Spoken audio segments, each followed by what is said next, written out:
Hello and welcome to a special online edition of CBC News. We have the latest on how COVID-19 is affecting Nova Scotians. Today, the province announced 5 new presumptive cases. That brings the total number of cases to 12, 3 of which have been confirmed by a national lab. Provincial health officials say the people range in ages from their early 30s to mid-70s. No one has been hospitalized and all are recovering at home in isolation. And with new cases come new restrictions and measures. As of Thursday, all hair and beauty salons, fitness centers, and tattoo parlors must close. There are also new measures to shore up resources for the healthcare system. Employers are no longer allowed to ask for sick notes. And more retired, casual, and recently graduated nurses are being recruited and trained. The province is continuing to emphasize the importance of social distancing to help stop the spread. But that doesn't mean ignoring your neighbors who need help. Here's Chief Medical Officer of Health, Dr. Robert Strang.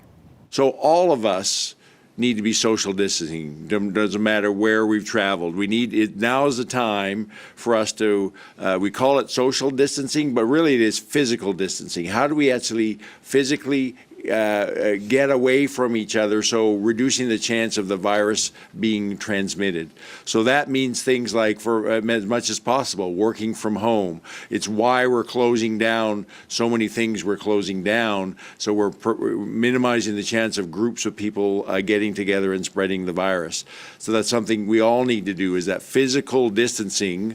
But it's also a time where we actually probably need to more be socially connected with each other, because this is a difficult time. So let's use the time I'm going to suggest the free time that now people have, using our devices, using the telephone. How do we connect with each other more? So we're looking ways to support each other. Many independent businesses are struggling under this new reality. Staying afloat and staying safe are top of mind. So is keeping people employed so they can pay rent and buy groceries. Colleen Jones on what 3 businesses are doing. The oldest children's bookstore in Canada, Woozles, is iconic, and they want to keep it that way. That's why Nadine King is heading out the door with bags of books to deliver to customers' doorsteps. Hey, you guys are home with your kids. You probably need some things to do. So that's why we've sort of done it, and people are responding for sure. Local businesses' calling card has always been they're a vital part of the economy and are the opposite of Amazon and big box stores. Right now, they're in full court press as they pivot their business plan in the face of the pandemic. At Bishop's Cellar, an independent liquor store, Matt Rogers had to come up with a plan fast. It's devastating. We are one of the few businesses that still are able to have some revenue come in, and that's going to be able to help continue with a lot of the losses that we're seeing. Other side of our business, we supply restaurants and bars. So 60% of our business shut down overnight. And so they've started an order business and changed their whole storefront to keep social distancing a priority and barriers for their employees. We have circles laid out on the ground, and those are 6 feet apart as per social distancing. Then there's the food and beverage industry. I'm phoning an order into a Frite restaurant for their new trunk service.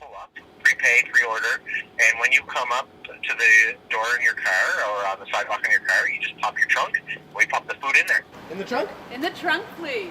When I get there, Chef Andrew Alcouri brings me my order and puts it in the trunk. In these uncertain times, I'm basically trying to pivot our business so that we can supply people that need food.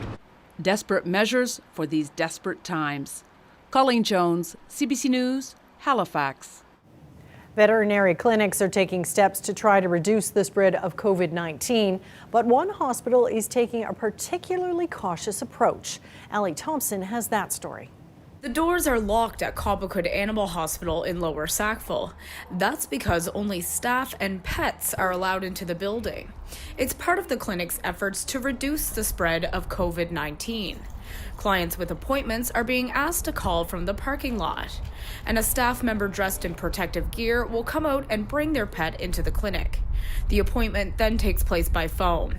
Hospital manager Cynthia Todd says so far, the unusual measure has been well received. I think everybody really appreciates the efforts we're taking to keep them safe, as well as to be able to provide care for their pets if their pets become sick.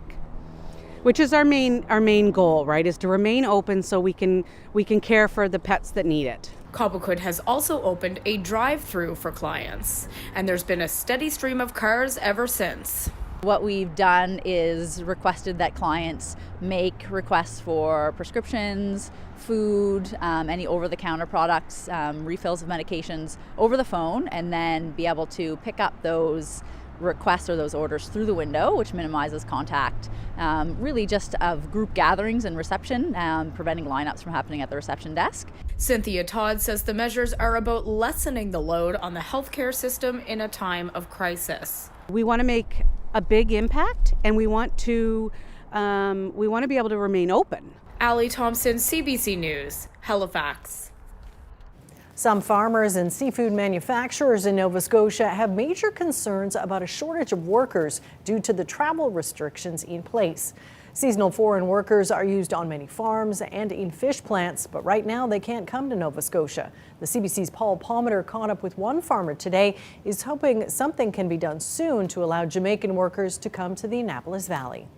Patricia Bishop of Taproot Farms was on the road today to deliver vegetables from her farm. They use more than a dozen Jamaican workers every year, and they start to arrive at this time of year. But with travel restrictions in place, they are still back in the Caribbean. It's critical, really. So on our farm, because it's still, cold and we can push things a little bit, we have a little bit of wiggle room, but not a whole lot. I mean, when it's time to start planting, it's time to start planting. Bishop says they use the same workers every year, and they've been doing it for 14 years. Having the same crew of workers every year makes the work flow smoothly in the springtime when there are a lot of different jobs to do. I feel very anxious, and I feel anxious because we're all in a situation that's really difficult that we've never encountered before. And so, I'm worried about our employees and them not having income. I'm worried about us trying to get the work done. I'm worried about Nova Scotians having access to healthy, local, safe food. While Bishop is hoping negotiations with government officials will find a resolution to the problem, she says it needs to happen soon. It won't be long before fields will be ready for planting. We definitely need to be sorting out how we're going to solve this if it doesn't get resolved sooner, by our industry leaders working with the government to create a solution. Agriculture isn't the only sector facing the foreign worker dilemma. Several seafood processing plants in the province also rely on foreign workers.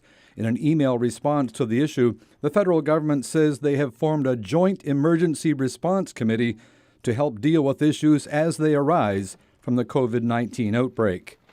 Paul Palmeter, CBC News, Bedford. Some Nova Scotia distillers who are seeing less foot traffic have come up with a slightly new business plan. They're using some of that extra alcohol on site to make hand sanitizer. Preston Mulligan reports. With fewer people stopping by their distillery here on Agricola Street and a pandemic that has people clamoring for any hand sanitizer they can find, Compass Distillery shifted gears. Right now, one of our biggest hurdles is just finding enough small quantity bottles that we can package it to get it out to the people. Before they give it away, this is what Compass Distillery needs. Small glass bottles like this one that, like their hand sanitizer recipe, meets WHO standards. A lot of people are also saying, can we bring in our own containers? Can we fill them up at the distillery? With the state of things right now, that's not possible. Cooking it up is the easy part. The alcohol is already distilled. They just add some hydrogen peroxide and glycerin, and it's ready to go. We actually have to denature the alcohol that we're producing. Basically make it undrinkable. We feel like everybody should be doing it. There's many alcohol producers in this province. So, it's a call to action. Ironworks distillers in Lunenburg started making this batch yesterday. Eventually, they'll sell it for $5 a bottle. We have limited amounts available. We're going to be selling it at our farmers markets and at the distillery. And the proceeds, the profits from this are going to go to the Lunenburg Fishermen's Memorial Hospital Auxiliary. Back in Halifax, the team at Compass Distillery is urging people to find them on social media and put in an order. Those in the healthcare industry and those at higher health risk will get first dibs. Preston Mulligan, CBC News, Halifax.